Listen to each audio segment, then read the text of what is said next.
Welcome back, ladies and gentlemen, to Game 4. Meet Your Makers versus Dragonborns. It's 2-1 to Dragonborns right now.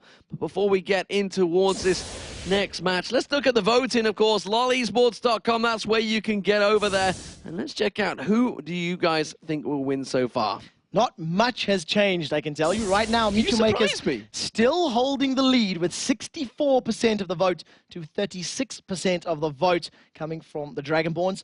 Now, Dragonborns, they've held that lead and is now 2-1 up. We'll see whether or not MYM can bounce back because, well, that was a pretty good win for them in the last match. And we were briefly touching on the picks and bans of the last match. And what do we think in this one? We've saying Ari possibly going to get banned out. Anything else in there? I mean, Twisted Fate has been banned a number of times, hasn't been let through so far. Karthus has been taken by Shushay, almost certainly to basically use it as effectively another ban against Jaru. So Zach is a champion that's been banned out a couple of times here from alternating teams. MYM banned it in games 1 and 3. Dragonborns banned it in game 2. So they really don't want Zach to make it through into the Summoner's Rift. And it's something that I expect to feature highly. I do think Ari is going to be a targeted ban there for Dragonborns. They don't want MYM playing with that particular champion. There's going to be trouble, isn't there? You've lost your pen. This is a problem. We'll hopefully find it shortly. Nevertheless, we're about to get game number 4 of this best of 5 series underway. And hopefully, we can get this match very, very quickly. And right now, picks and bans. Zed and Twisted Fate have immediately been removed from the pool. Yeah, you can see Zed and Jarvan. Twisted Fate, you'll get your pen eventually, don't worry. You might come flying in off the screen, who knows? Yeah. Subtle like. So Xerath has been banned out from Dragonborns. Look at that subtlety. They do not want Charu playing Xerath again as a repeat from the first game. Zed and Jarvan, so Twisted Fate, Xerath, like you mentioned, you know, Xerath really did stall out that first game. And yes. I'm actually kind of glad to see it go. And looks it's been taken away from Shushay. They don't want any I, my lord moments. And it does also mean Dragonborn's final ban is going to be Ari. There's actually a lot of champions available that ordinarily would be banned here. It's going to be Zach instantly straight in there. So we talked about that, how both of these teams have been banning out Zach respectively throughout the course of the match. And MYM without really even a moment's hesitation. What it does mean is Nautilus has been gifted to Maluno, and Muvert, I expect, will get this release. Yeah, it worked out very well for him in game 1. Remember, he had really good scores, started off so nicely for Hosan. I'm wondering if he's got a lease, I'm wondering if we're going to see Draven go alongside him. It's definitely a possibility. Now, the only time we have seen Draven was when it was featuring on the blue side. In addition, once Draven wasn't played, we did see Hosan playing Varus throughout the entirety of that matchup. Varus Zyra might be a possibility. Varus Thresh might be a possibility. I feel like Libix Zyra was a little better, and I think if you lock them up in that Stranglethorns, plus you have less bounce going around, I prefer that synergy, especially when you add in the Varus ultimate as well. So we'll see if they agree with me or not. Yeah, and I'm seeing like hand motions, like the hook or maybe the roots or... Yeah, exactly. They're not too sure what they're going to go with themselves. We've seen them all swinging, discussing it. Shen. Oh, Makata's like, what do you want me to pick? Yeah, he really wants to know, and I'm even more interested to see whether or not Makata's actually going to be playing that Shen in the jungle. I haven't really liked it in his early game. So if they give it to Zach, who does have a very good early game, gank-heavy type of gameplay, and give Kuban Shen in the top lane, maybe that'll work. But then again, you might see a Rumble being locked in for Dragonborns, being given to Yamato to try and shut down that Shen in the top lane. Interesting. We'll see what works out. Shushay with the choices and Hosan.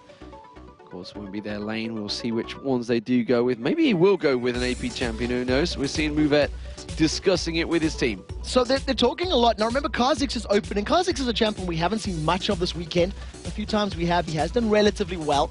With Varus not being there and Hosan maybe not being 100% comfortable for that Draven pick, if he does decide to go to Ezreal, it's going to be one of his most played champions. We've seen him playing it so many times throughout the course of the split. And he's been a lot of champions 4 and 5 times during the course of the season. So Nasus for Maluna. And there is the Zyra, you called it.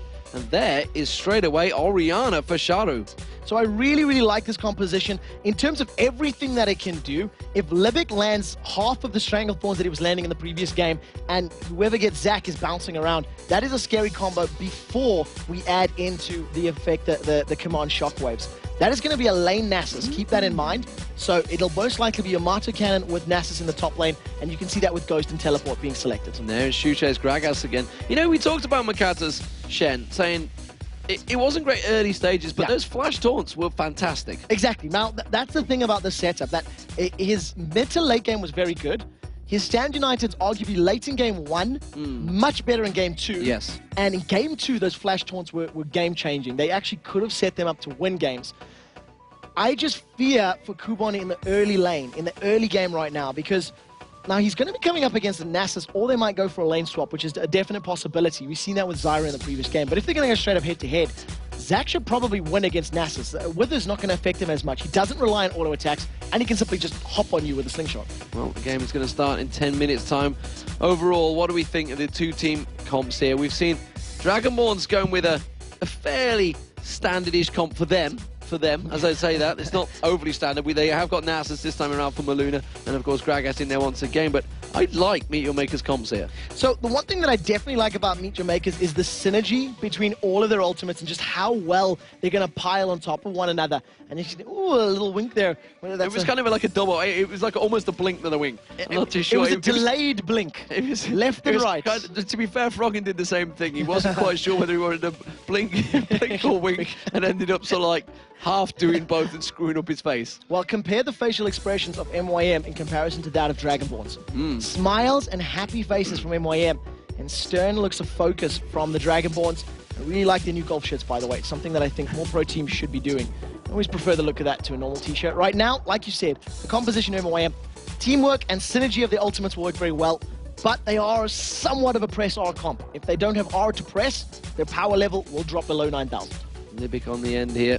He's a big unit, but he's been supporting Makler very, very well in that last game. Created many opportunities, and really those grasping roots were kind of what turned it around in the final fight.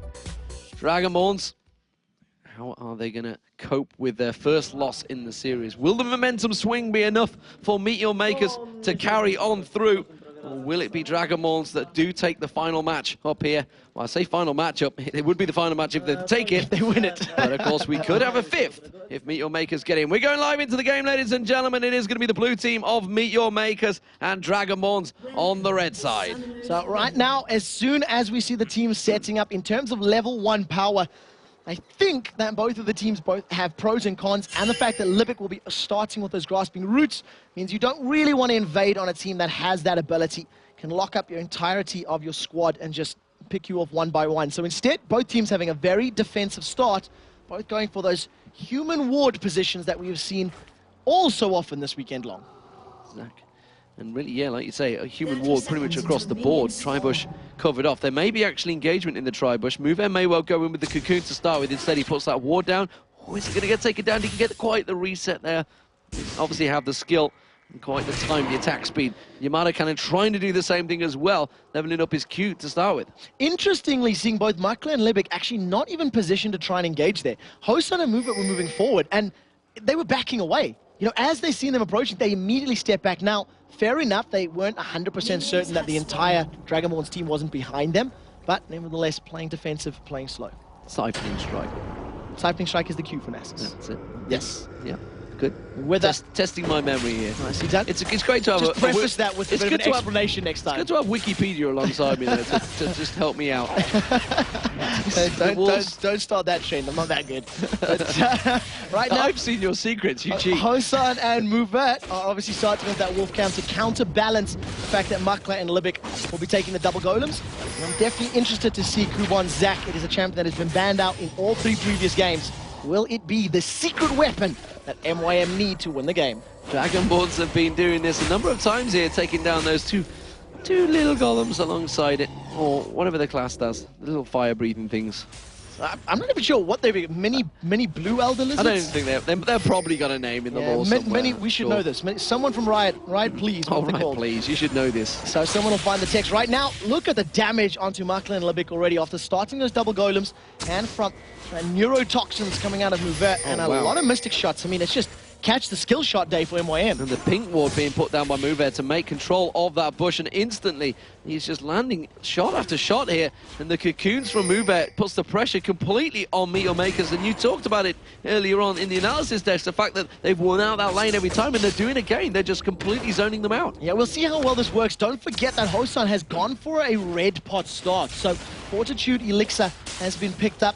and we'll see if that additional plus 15 attack damage is going to be enough to help him secure any kills. If they get any more poke down, a Cocoon, Red Pot into Arcanshift Mystic Shot may actually be enough.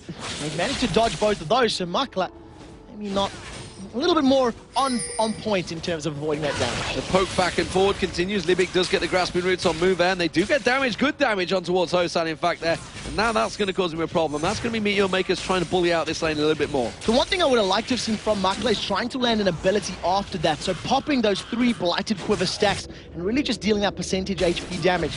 For the first time in a long time, we see Makata move to the bottom lane. Charu and Shushe going head-to-head. Shushe getting very aggressive on towards Charu here. The ball is out. There's going to be the attack ball. Doesn't have enough for distance. Or actually, don't even know if he's leveled it up yet. He has gone 3, so he must have leveled it up at some point. Just didn't choose to use it. So well played there by Charu to at least get some counter damage back. But you can never pick a fist fight with a Drunken Rage Gragas because you will lose that engagement, even if you have that Clockwork wind-up passive. Right now, though, a very low mana Gragas. This is key, because if Maluna wants to make this gank work, Gragas is going to need to land his abilities. Can he get the hook? Defensive ball in there, not going to quite land on. Very, very close, though. Shushe, of course, he's chugging down that beer to try and get some mana back. Yeah, so he's going to be able to at least get some of that back with his W each and every cast, and that is, of course, a free spell cast, but it will take him a little while to get back up to spam ability level. Libic throwing out a very tentative grasping roots, but it didn't really do all that much. Right now, Maluna has waved himself up to this top lane and tries to jump on the gelatinous flubber that is Cubon. And look how often Maluna is trying to create plays here. He's just trying to drive by in the mid. He's been down the bottom already briefly, didn't bother going for it. And again, now he's in the top lane. So he's all across all 3 lanes trying to create the plays and trying to clear out his farm. While this is happening, Makata, he's just simply been farming. Tried that one in the middle, didn't work. And now what you also got to remember is not only is he trying to make those plays happen, trying to find an opportunity, it now creates that psychological doubt in each of the lanes. It's going to make them either invest more in wards or try set, even play a little bit more passively. We do see, though, Makata has moved his way up to the top lane. The knock-up is on Yamato, and he's in trouble. Cubon bouncing on towards Yamato Cannon, tries to bait back and forth, trying to dodge out that taunt. Not going to happen, though. Makata does manage to land it. Ignite down. This could be first blood. It will be first blood, and it's Cubon that gets it. Well, Cubon's going to be over the moon. The Dredge Knights come back, but Maluno's feeling very brave there. And, of course, Cubon, after the first 2 games and how difficult they were, he's now picked up 2 first bloods back-to-back in games 3 and 4. Mid lane is going to be the fight. Shushe goes for the belly slam on Charu. They're going toe-to-toe here. Who's going to get it? The Ignite's running down between the 2. The flash comes in. Shushe does get the kill. Will the Ignite finish? No! He gets away with it, and Charu goes down. Not only that, Shushe stopped in the middle of the fight to drink a shot of his brew, managed to get that Drunken Rage down, and I think we heard a little bit of music. The music there, Someone finally. Give Onzo a high five. That was awesome. Finally, although he did cut away from it. But it was, of course, to follow the action in the bottom lane. A little bit more important than the music coming out of Gragas. But yeah, very good fight. And it was the damage reduction that's built into that Drunken Rage that really helped Shushe out. And of course, helped him in terms of that mid lane engagement. They trade 1 for 1. MYM Dragonborns once again, even on kills. The Cocoon's called Libic. The Cocoon goes in. Libic gets his fangs sunk in there, and Mubek comes in. Now they're going to turn it towards Makla. There's going to be the passive coming out. Will they be able to focus it down? It's going to be the teleport coming in. Charu joins the party. Hosan's going to go down. Makla picks up that kill. Can they get on towards it? I tell you what, Charu teleport more of a defensive use than anything. I think Makla may well have got that kill regardless. So we did see this. He managed to pick up an assist. So yes, I do feel like Makla had the burst damage to secure the kill. What we didn't see from Hosan was him using his barrier. It is still available in that fight. So if he'd popped that, maybe he could have taken Makla with him.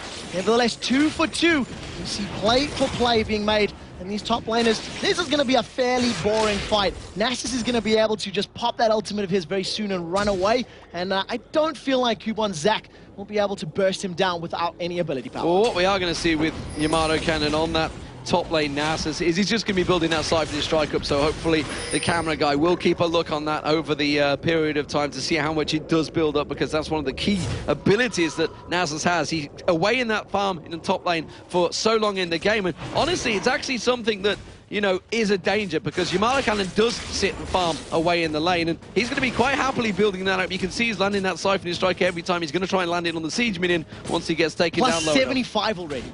at 7.5 minutes in the game, it's plus 75 bonus damage with the exclusion of that bonus AD. So exactly like you pointed out, like we've said many, many times, Yamato Cannon likes to split push, he likes to be alone, and if he farms up that siphoning strike, it can get to the point where it can 1- or 2-shot AD carries, and that's the point where they want to get to.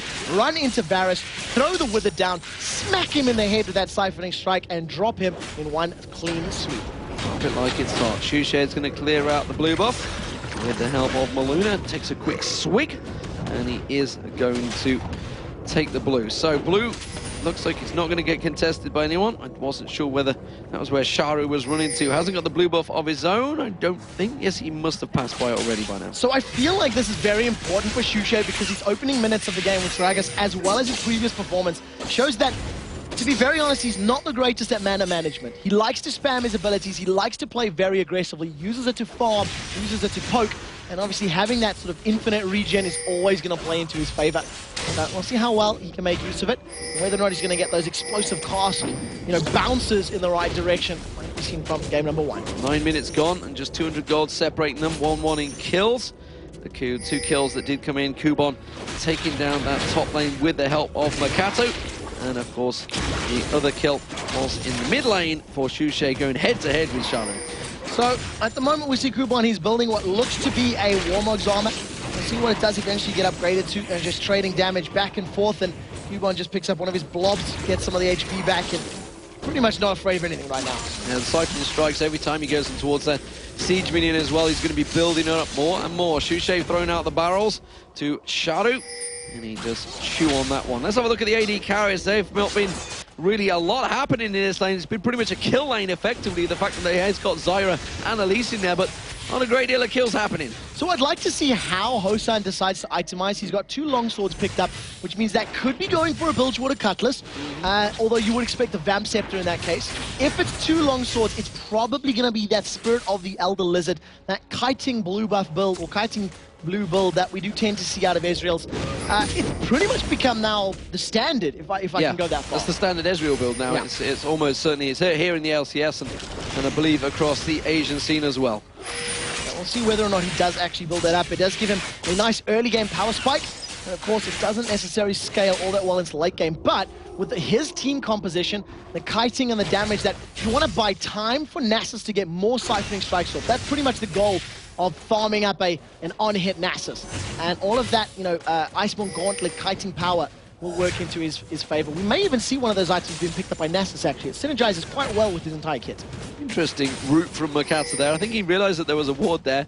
He said, yep, there's a ward here. I'm just going to go around, and he went completely around the backside of the red and went straight back to the Wraith. So he can put a little bit of fear in their mind. Sharu getting caught out in the mid lane here by Shushade. Explosive cast does blow him in towards it. Shockwave returns, though. Is it going to be enough? Sidesteps. It's going to be the Shadow Dash. This is going to be the ultimate. Will he get on towards it? Makato, long range. The ball comes in. Dissonance from Sharu. Does pick up the kill. And that is how you play jungle, Shen. 11 minutes on the board. The Stand United came down at exactly the right moment. If that body slam had landed from Shushade, the ignite plus an auto attack may have actually been enough to kill off Charu, but it was not the case. The skill shot missed, and therefore Charu evens up the score in the mid lane, 1-1. Takes that 600 gold advantage, of course, the kill and assist spread across this bottom lane.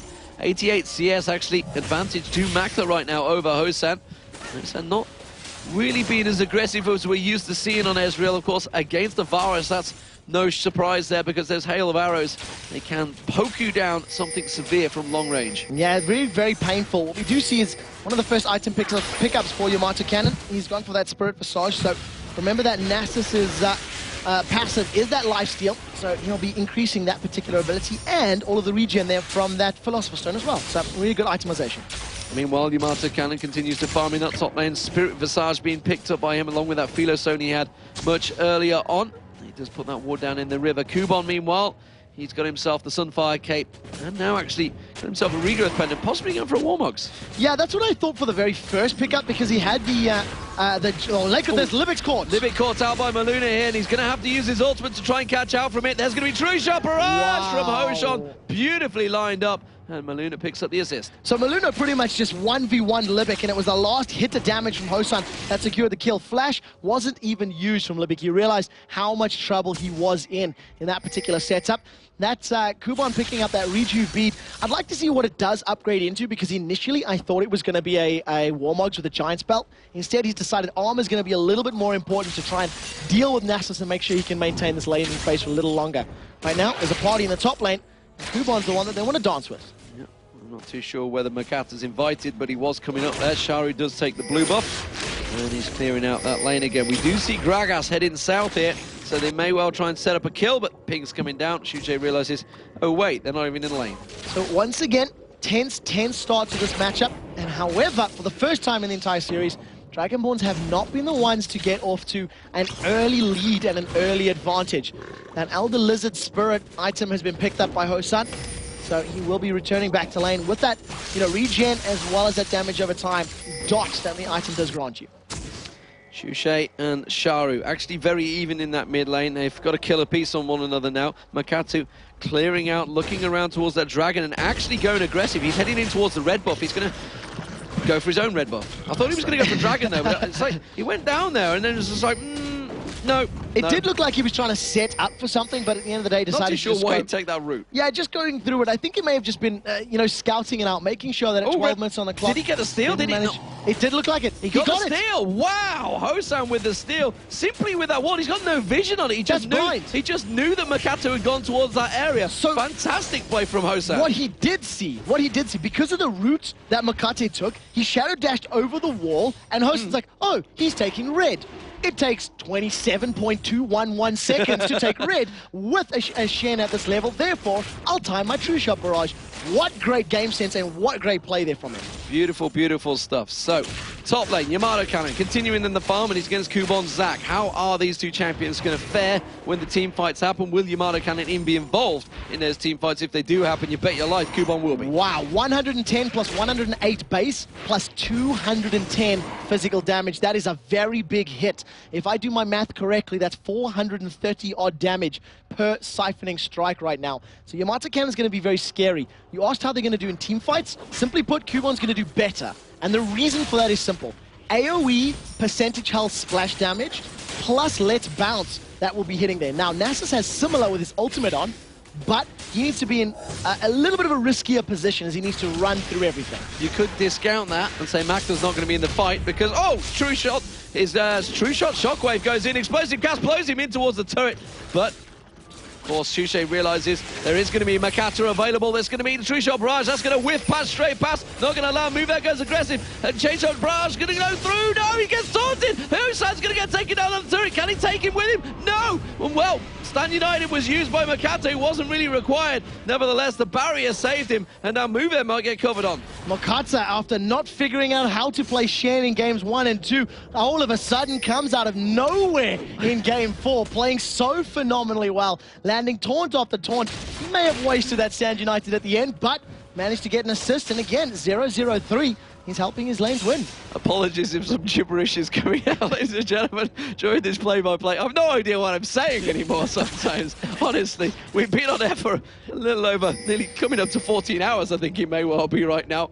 And it's, there's a few things I'm saying that I'm not quite sure quite are English, let alone a sentence. Take a look at the setup right now. Meteor Makers are slowly crawling ahead.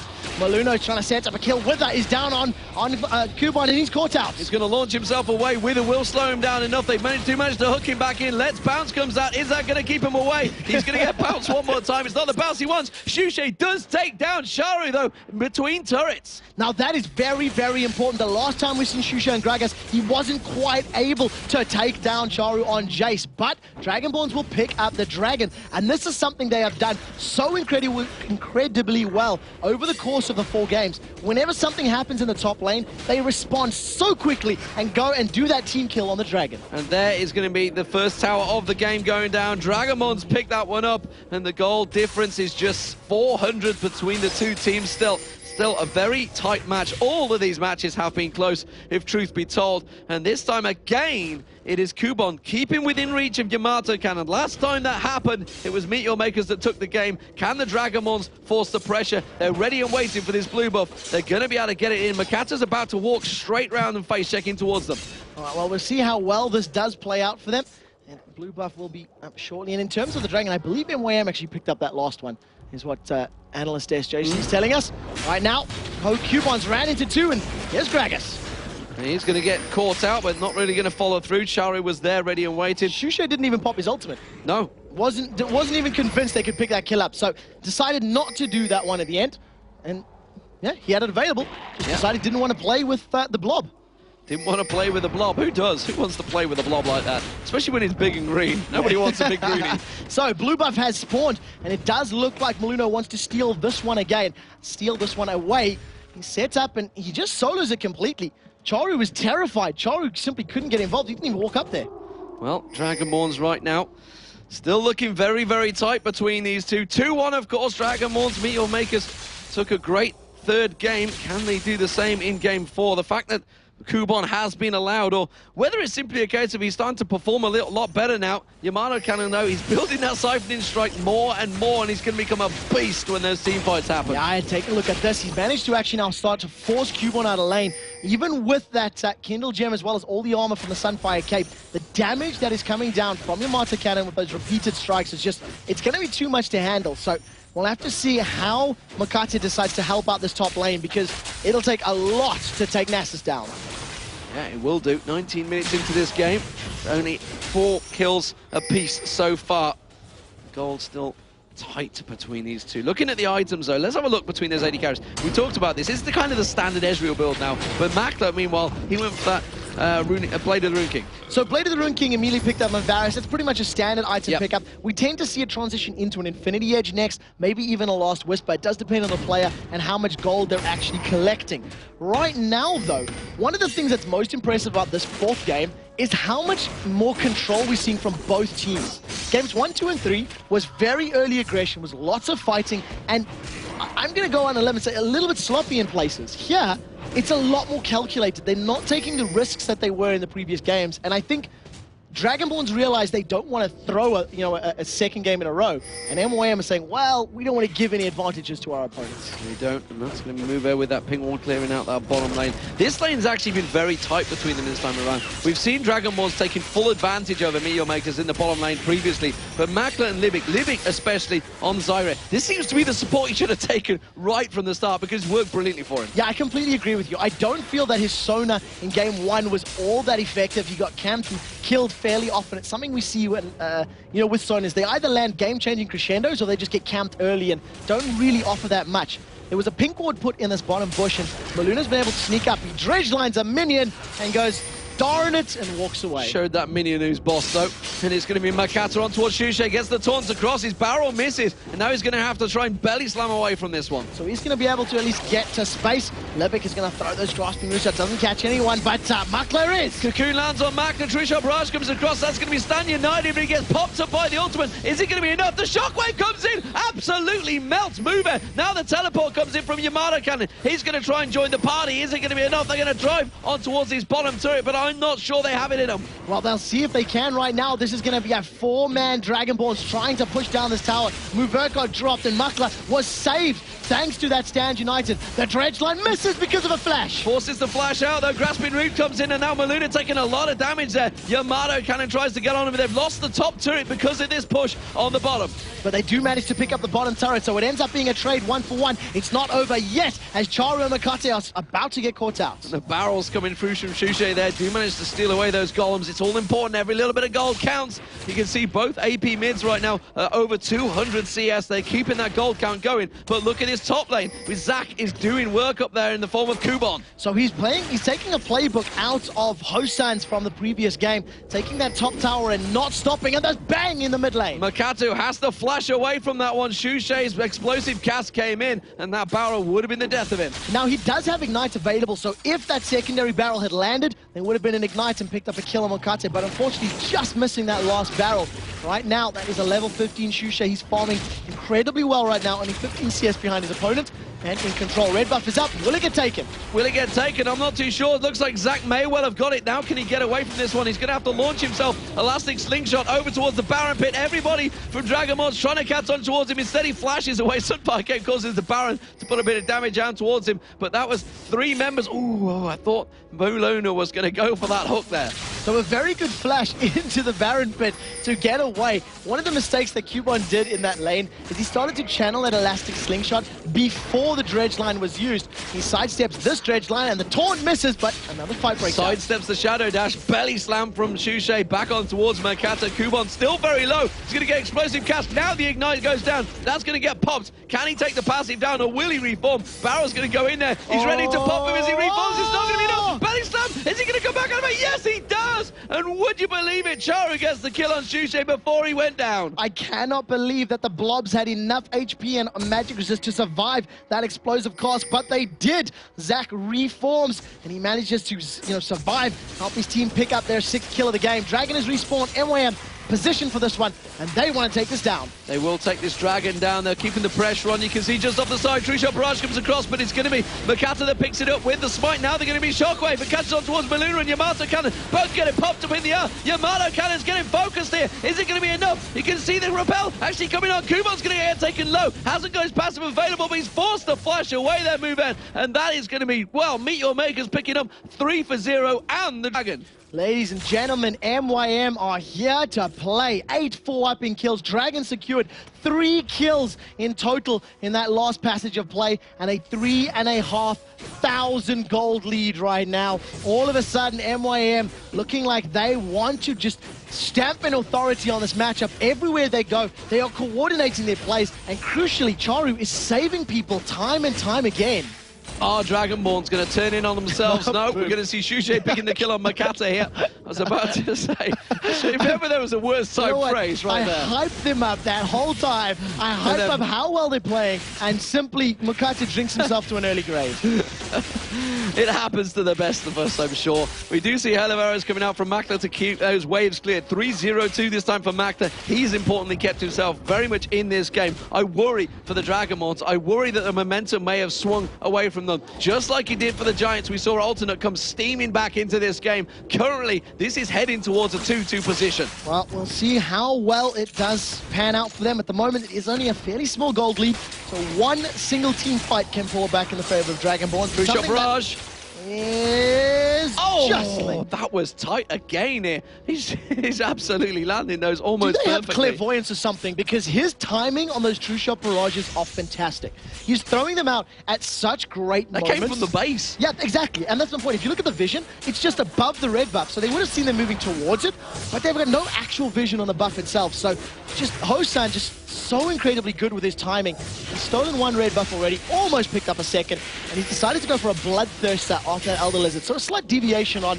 that traditional, I think it's called the blue Ezreal build, if I recall correctly. Yamato Cannon, in the meantime, he went for the Warmogs, and then we do see the Spirit Visage actually was what Kubon picked up in the end. I don't know where that Rejuvi beat. Is that what I get pawned into? No, I don't think that gets involved in that. Well, let's have a look. What is his Siphoning Strike up? This is on Yamato Cannon right now. Plus 400. My word, 220 plus 400. That's a lot of damage out of each of those Siphoning Strikes. 620 damage per Siphoning Strike, and it's on about a 3.5 second cooldown. 634 to be exact. He will get himself a good number of Qs off during the course of any given team fight, and if he can stick to Makla with that Wither, obviously he should be able to pretty much single-handedly take him out of a fight. We have seen the fact that Kubon has 9 lives on his globule. Makata actually moving in and starting off the barrel here. There's no vision from this one. I don't want to be too loud just in case anything crazy does sneak through, but this is a very good start from Meet Your Makers. Well, I'd like to see how well this works out for them. They're going to be relying on every single piece of ability that Charu has. They've got this incredibly low. Sunfire K plus all of his auto attacks from Charu. They're probably going to They're not sure about it. This is a 27-minute Baron. No one's there. Zach is going to help them finish off. They've done this. They've picked this up. That is a 27-minute Baron. I cannot believe they snuck that out. Snuck it in very nicely. The Baron now on Meet Your Makers, sneaking in through with a 2-man. And now Dragonborns, the pressure is on them. Will they wilt away here against Meteor Makers, just like the Giants did? Well, I'll tell you what, when you see a Baron buff on your opponents and you had no idea it was going on, when you are 2-0 up in a series and now you run the risk of going 2-2, this is going to be some heavy, heavy thoughts on the somewhat inexperienced Dragonborns players for the most part in the team. Have never been in this kind of high-pressure situation. Their jobs are on the line. This is very, very important for them. Have Meteor Makers figured out the picks and bans strategies that they need against Dragonborns? Are simply the players stepping up to the plate now? Is Kubon, after having a really shaky start, is the confidence kicking in for him? Because Yamato Cannon absolutely decimated him in game 1 and 2. Throw shot barrage comes down the lane and clears out the minions of Meteor Makers. And that means they're not going to be able to pressure on the turret. There's still, importantly, only 2-1 in turrets right now. 28 minutes into the game, lane phase is still going. Yeah, it's just this extremely extended, extremely prolonged laning phase from MYM, and you know what? They're winning it. So why force it? Why put yourself in a position where you run the risk of getting caught out?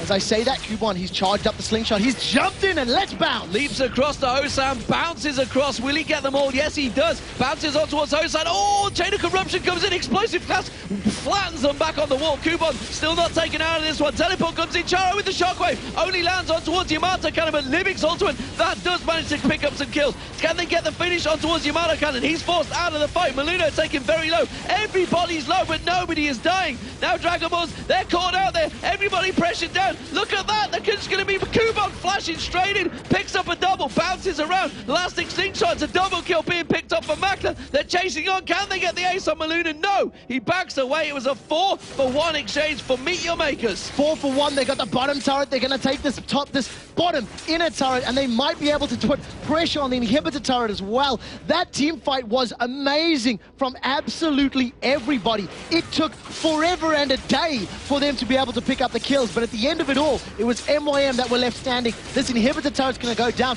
They have 20 seconds of clock. They've caught Maluno. They've caught Maluno. They may well be able to take him down. He dredge lines away from that one. They should get on towards the inhibitor turret. That should be the focus. Now they're on the inhibitor. Spawns are coming out here. Remember, we're only at 29 minutes. There's not long on them. They are going to hit the inhibitor turret. They're going to take down the mid turret as well. And that Baron buff has been used excellently by Meteor Makers. Ladies and gentlemen, a 27-minute snuck Baron has led to 1, 2, 3, 4 turrets plus an inhibitor. All of a sudden, from a small 3,000 gold lead, MYM accelerate through the roof, grab themselves a 10k gold lead there or thereabouts. At the moment, they're in control.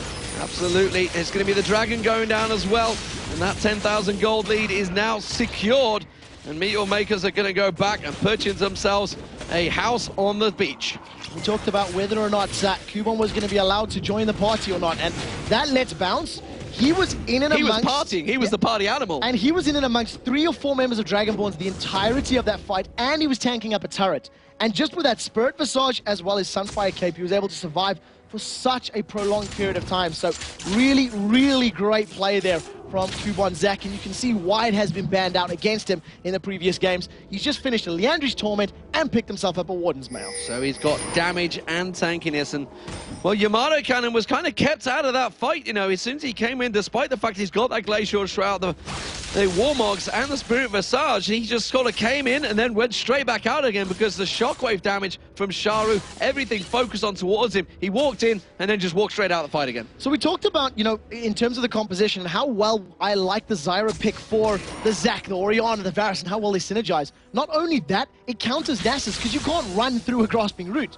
You have to flash over it, and he's got Ghost. He can't do that. So the moment Yamato Cannon gets rooted or caught up, he is in trouble. Right now, you see the members of MYM moving up towards this top lane. Baron has worn off very, very recently. They have super minions in the bottom lane, and they now want this last inner turret. This is their focus, and they're probably going to be able to get it. They may well be able to. You can see it's Makata that's actually getting baited in by Yamato Cannon there. Tries to quickly land a Siphoning Strike on him, but didn't quite get it through. The rest of Meteor Makers do move around towards his top lane. There's a bottom wave pushing in. Remember that super minions going to be heading in towards the base of Dragonborn. So Meteor Makers, they can just sit this one out and wait for them to walk straight in that bottom lane. Well, we'll see how long it'll take before members of Dragonborn decide to back off. Teleport is not available on Yamato Cannon and will not be for a couple of minutes longer. So That is one of the key problems for the team. They cannot afford to lose somebody from that composition, especially that very beefy, tanky Yamato. The super minions are up to the Nexus turrets. They will start bashing away on them. And MYM have bought all the time in the world that they need. They should be able to start the siege up any moment as soon as they see the Yamato cannon's not there. He's backed off, yep. As you mentioned, the moment he goes back across there to deal with those super minions, the Nexus turret taking damage, and now the rest of Meteor Maker's going to take advantage. We'll see whether that ball comes in there. There's the piercing arrow coming through. The barrels coming out from Shushe, trying to keep them at bay, but you can see Kubon's thinking of tanking this one up. They're going to buy time for Makler to get in, put the damage down. They're going to take this turret down. That's another inner turret. Got dropping. It's 7-2 in turrets, ladies and gentlemen. Meteor Makers are getting ever so close to taking this all square in 2-2. We talked about momentum and just how important it is, and Dragonborn, they appear to have lost theirs the previous game. While it had its moments, it was MYM that were really setting the tone, making the plays, and being in control. And Makata, Jungle Shen, I'm sorry I ever doubted you, my man. 1-1-9 right now. Of his team's 12 kills, he's been there for 10 of them. And of those 10 kills, 5 of them have gone to Makler's Varus. His positional play has been superb. He's got a 3,000 gold lead over Hosan's Ezreal. And with Hosan's build, he's not going to be putting out the same amount of damage in any of these team fights. No, not at all. The barrels going out and Dragonborns keep them waves at bay. Of course, Meteor Makers now with that 11,000 gold lead, 12-6 in kills, and the confidence to take the fight to the Dragonborns. And honestly, they're actually using really good map control. The fact that they knew that those super minions, they were going to come along the bottom, they just thought, well, we don't need to rush this, guys. Let's slowly but surely push in there. Baron's going to be up in 15 seconds. Ward's coming out from Meteor Makers. They're ready and waiting to go for the next spawn. It's one of the key features of a pro team, of an LCS team that knows how they can use the map and the map features to their advantage. And I really like the fact that Iceborne Gauntlet has been picked up by Yamato Cannon. It synergizes so great with Nasus. Baron has respawned. Exactly like you said, they are sitting ready and waiting. Dragonborns may look to contest this right now, but they need to be so careful of that Q1 jumping over the wall with that slingshot and bouncing all up in their faces. And they're two-man in it. That's all they need to do. The rest of Meteor Makers were just defending off that, and that was as clear as you get for a Baron. Yeah, there's absolutely nothing. Dragonborns pretty much stood by the wayside. They were in the jungle on a safari looking at the Wraith camp and going, well, there's not really much we can do. We're really, really far behind in items. Super minions probably going to be ending fairly shortly. That inhibitor should be going down at some point in the respawning in the not too distant future. They caught out Libic, but Shushe, he over-anticipated that first barrel, although that was cute. That was very cute. Use the explosive cast to make sure they did hit that barrel. Very well played. So very, very cute. It's not on the longest of cooldowns, so that should be available by time it's needed. Inhibitors respawn in MYM. They want to go into this lane that's been exposed. They want to pick this one up. Well, you do see Meteor Makers. They're on towards that. Inhibitor will be respawning shortly, and he's up, right, sorry. They are going to maybe take a peek towards there. Meteor Makers keeping the pressure on. Turret Inhibitor being poked slowly down. Makata in there, look at that, just baiting them. He's got the ball on defensively. There goes the launching from Kubon. Doesn't manage to land on the target he wants, though. Hosan now is going to be the one he wants. It's going to be the Inhibitor going down. And the Meteor Makers now just Makatu, remember the flash initiates he had before? He was waiting to see if he could find that moment. Didn't get it, so they're just going to rotate back around. So Dragonborns did very good at splitting in that particular setup. They made sure that they couldn't get jumped on. There are minions up in the top lane. So Meteor Makers are going to be rolling around to the top, trying to set themselves up to take that inhibitor down. Shockwave has caught Hosan. He's dead. He was dead before I could say anything. He was caught and killed, and that was straightforward. Meteor Makers now on towards the second inhibitor turret. The explosive cask simply a delaying mechanism this time around. And well, Meteor Makers now with 2 inhibitors picked up. They're surely going to take this one 2-2. And Dragonborns, they have to start thinking about game 5. Yeah, that's the truth. At the moment, it's practically impossible to come back from this gold deficit with 2 inhibitors down. Meteor Makers with Baron buff still up for another 2 minutes will probably start this never-ending siege. Super minions have spawned themselves in the mid lane. They'll be working their way across the map. But Cocoon has caught Makata. That's the last target you wanted on. There's the Stranglethorns running interference, buying time for Makla to take down the 9th turret of the game. They're about to jump onto the inhibitor. Yamato Cannon takes a shot to the face from Zach. And that's the 3rd inhib down. MYM, they've gone 2-2. They want to pull in alternates. Baron buff goes down. They are going to back off. And now with all 3 inhibitors down, that means double super minions will be coming in now. Meet Your Makers just buying their time to secure this and bask in really the victory that they are about to take over the Dragonborns. Everybody backs off, and we see a high five coming out from Kubon and Makla. Well, they need to finish this one up. It's not over yet. They're not out of the woods. They need to win one more game. Charu is out of his seat in anticipation right now. They are over the moon to be pulling this one back, and the question is, whose ability goes deeper? Who is going to pick up game number 5? Head over to Lolly Sports and vote, because we're still looking at it. It is, of course, Makata. He's making the calls in that mid lane. You can see him. He's jeering up his team. He's like, we've got this, guys. Coming back from 2-0 down, that is such a big momentum swing. We saw Alternate yesterday, just how crazy they went after taking that second victory and equaling up. We saw the grim faces the Giants had. Will we be seeing the same? It looks like it is, because I'm not seeing a great deal of communication right now from the Dragonborns in that lower red box right now. They are so far behind in gold. Meet Your Makers, all the inhibitors down, everything in the jungle exposed. They are surely but going out of this one, and now they have a really serious situation on their hands. From 2-0 up to 2-2, it is a grim thought for the Dragonborns. Their LCS future really on the line right now. There's no other way to paint it. The final siege is on. Baron is up for 2 seconds. It's about to wear off as MYM have got grouped up as 5 members. There is so many super minions moving into the base. Ghost is up, Yamata cannon. The final fight is coming down. The True Shot Barrage misses, and here we go. Well, they're trying to get on there. They're going to see the Grasping Root's going to pop in there. Maluna's the one that's caught out. Shockwave hasn't been used just yet. We do see the bouncing coming out. Yamata cannon. It's Makata that's actually kiting him. He takes him down. There's going to be Orianna getting a kill on towards Movet. That's another kill. Double kill going down there. Shushi gets away, and there's a launching green blob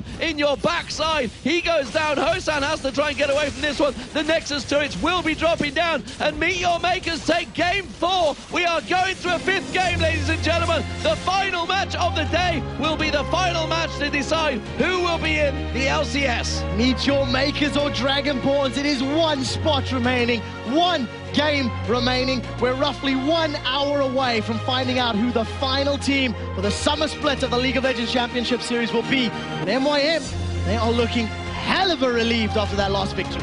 But more importantly, it looks like they're not overconfident. The way they sat there, they're just saying it. It's like, this is not over yet, ladies and gentlemen. We can't be overconfident. We know that we have another match ahead of us, but calm it down, ladies and gentlemen. Get ready, because the action is going to be happening once again, Jason. And Demon, who would have thought after Meet Your Makers lost the first 2 games in such a one-sided match, they would come back in the next 2 games in a row, and considering their entire composition they had, it was just a ridiculous game. That 27-minute undetected Baron that Trevor was jumping up and down for, I was watching him jumping up and down for, forced that game in their hands so easily. Yeah, I mean, I've got to be honest, we've stood up through the last 2 games right now, because the tension is high. We've been on air for so long, we're a little bit hyper, a little bit high, a little bit strung out, but frankly, the games are so good right now. They are keeping us so entertained. We are high on life right now. Okay. That's what we're on, Jason, because these games have been fantastic, and Dragonborns, they really have a problem against Meet Your Makers right now. Let's be honest as well. These games are more important than the MYMs of the playoff. Yes. The playoff determines who the best of the best is, but their jobs, their safety, their net is there. They're fine. They're playing for bragging rights and for the ability to go out, find sponsors and that massive prize pot.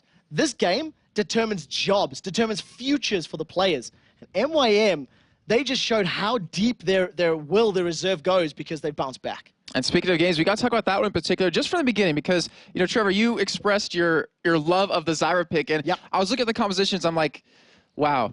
I even looked at Twitter, and I saw Elements tweeting that they have a lot of CC, they have a lot of control, they have a lot of AoE damage, and then I noticed that Yamato can join Naz's top lane, and I'm just thinking to myself, how is he ever going to get into a fight and do damage against this composition? Like, Nasus, he's pretty good, but if you can't stick to anyone, if you physically can't get to anyone, you're not really going to do anything in the end. So remember as well, Nasus, I believe, was the 3rd pick for the Dragonborns during the course of the pick ban phase, and it followed immediately with a Zyra and an Orianna. So, you know, as soon as that Nasus was revealed, and you're like, well, that's a top lane Nasus. I even, you know, mentioned it during Champion Select. MYM just went, oh, well, now we have to go Zyra. Now it's like, well, we were thinking about it, we weren't sure, and now that it's a Nasus, it's so easy to counter him. Even though that Siphoning Strike was hitting harder than a truck, there was nothing he could do because he was rooted in place. Well, before we get in towards the picks and bans, I believe you have a replay for us. I actually want to start with the beginning of the game because there was something you pointed out. I'm sorry we talked about the last time we were here is that host on a mover, they destroyed their lane. You saw them land like pretty much every skill shot. It was like we had Mackler and Libic have a glove and they were catching every single thing that was thrown at them, and they got pushed out so early. And we talked about that Hoson can do that. He can always win his lane, but it seems like no one else really does that as well. Like, wins it super hard. We saw Yamada do it with Aurelia, obviously, and he was keeping up in the top lane. He was keeping that Q farmed up a lot. But as we mentioned before, when they got into the late game, and we're going to see this replay that's coming up, he doesn't get there. He doesn't get to do the damage. Yeah, he farmed it up, but he's not going to be able to apply it anywhere.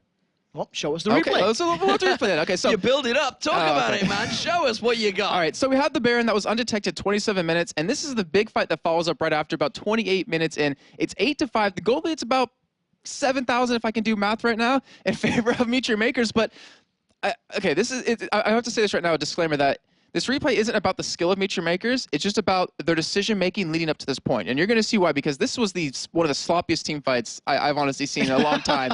I mean, you're going to see it, and you're going to agree with me because laying down the law. I got to be honest, when I saw this team fight happen, I thought they would not have won that without Baron. Yeah, exactly, and you're going to see why. So let's get the replay on your screen and just show you exactly why we thought it was so sloppy and why that Baron, which, honestly, if you look at the decision making, was so perfect and led to this account. So they're pushing the bottom lane, they get that first turret, and you see Cubon go in, he does a let's bounce, he knocks them up, but the thing is, they have such a good composition that they want to hit all their abilities together, and they don't have that synergy, or at least the ability to land everything all at the same time. You saw Mackler miss his Chain of Corruption. You see the teleport come in from Nasus here, Yamada Cannon, and just watch Yamada Cannon. What does he do the entire fight here? You're going to have Chara come in from the backside. You're going to see Chara's ultimate only hit one person, which was Yamada Cannon, which you can argue whether it was worth hitting just him alone or not. And you just see Yamada Cannon spends this entire time running, doesn't get into the backline. Makani doesn't even land a taunt during the entirety of this. He actually used it to stay alive, you're going to see. But this Baron regen, look at their health. It is already so low. And you see Kuban stay in this fight for the entirety of it, just regenning it up with that Spirit Visage, just staying alive. And they're able to take this fight, I believe it was 4 for 1. And then they took 4 turrets on top of that. The amount of time that Cubon stayed alive during the course of this, he was able to avoid a lot of the damage in and around the turret, and actually only started taking the turret aggro towards the end of it. And exactly like you said, it was prolonged. The number of abilities that actually missed there was pretty scary. That's what I said. I felt bad. Like, that was a disclaimer of the fight, but that just shows you that it didn't work out well, and yet they're still able to take the fight just because of that Baron, just because of that decision that, hey, I think we can two-man this. I even heard you both getting really quiet, like, we're going for this. We want to see if it can happen. We don't want to ruin anything. But it worked. They pulled it off. They got back in the series, and now they're one game away from realizing their LCS dreams. Yeah, fantastic play by them. I mean, you can't argue that. And you've got to worry for the Dragonborns now, how much that momentum may well affect them, because they are in a bit of a tilt right now. Now, Dragonborns are going to have first pick, first ban. So they're going to go back to that side where they can almost force MYM's hand and say, well, we're going to ban out these champions and force you to either leave something open for us to pick or, play that game. And I think now they've banned out Ari, they've banned out Zareth, they need to ban out Zac. There are so many champions that have been impactful just in this series alone. That leaves Twisted Fate open, which they've been banning out the last few times. And that makes life very, very difficult. Shushay doesn't really play that, does he? No. And this is what we've been saying from the very get-go. The Twisted Fate players, Shushay's not one of them. He's not somebody that has pulled it out. If he can play it, the game 5, the game that determines your job, this would be the time to do it and do it right. Better pull those yellow cards out. Reginald proved he can Shushai. And that's the thing. I mean, if they have any sort of secret strategy, which we all three personally know there is something that they haven't shown their hand yet, this has got to be it, and I'm curious to see if it's going to happen. Well, top lane Nasus, it was not very impactful at all. He had a very good laning phase, was able to control Zac, pretty much had him on the ropes for most of it. But as soon as Kuban realized that, he's like, well, I'll go place somewhere else. Yeah. I'll go fight in the mid lane, I'll go fight in the bottom lane, picked up a bunch of kills, and it didn't matter that it was being controlled or you're saying staying even with Nasus and farm. Well, the difference is, I mean, it's all very well having the power to hit something, but if you can't get close enough, you're not going to be able to hit it. And really, more importantly, the fact that Yamada Cannon's had Kuban's number for the first 2 games. He had dominant control. He was getting kills on him on his own. He couldn't kill Zac. You weren't going to kill. Shushai couldn't kill Zac. He threw his belly at him, and he still couldn't kill him, despite the fact he was getting globules on the floor. So 2 things happened in this game which were very important. First and foremost, for MYM, Charu was not responsible for carrying the team. All right, so for the first game this series, Makla and Kuban stepped up and really took charge of that game. It was on their backs that they picked up the victory. On the other side of the coin, for the first time, Shushai was actually pick up kills in his lane. He was able to actually secure them and really I don't want to use the word dominate because it wasn't quite that way, but he had more of an impact in that mid-game phase. You saw him actually killing Charu behind the first turret in the mid lane. I mean, that just shows how much control he had in the lane, but you need to give Charu a little bit of credit just in terms of he didn't carry the game, but there was 2 plays in particular I'm thinking of where he saved it with that command protect. I mean, I think Zach was one of them, and there's another one at the bottom lane where Libic was trying to run away. It was just like his timing. Map awareness, his timing was just so spot on, and it's very true because Mackler, at this point in the game, after that replay we just showed, he was 5-0-4. Coupon was 3-0-4, and we talked about after the first 2 losses for Mutual Makers, what can we do to get Coupon in the game? First of it was 1v2 lane, which worked out well for him, and then a 1v1 lane, which worked out well for him, but only for, I have to say, one real reason. Because Makade's making that happen. He was camping that lane. He was giving him an advantage. He gave him first blood in both games, and that allowed him to really prosper. Yeah, I felt pretty bad because in the Champion Select, we seen Shen being locked in. I was like, I'm not convinced. And then he pretty much just told me to sit down. Brilliant. Yeah, he told me to sit down and shut up pretty much through his gameplay. Get in the corner, Cassie. He was everywhere. He was yeah. absolutely everywhere. It's something that he didn't do in games 1 and 2. And if you think if he had done it in games 1 and 2, the series would be over, and they probably would have won it. Well, we will see, ladies and gentlemen. Game 5 will be coming up shortly. We're going to take a break. It's Dragonborns versus Meet Your Makers, all square, 2-2.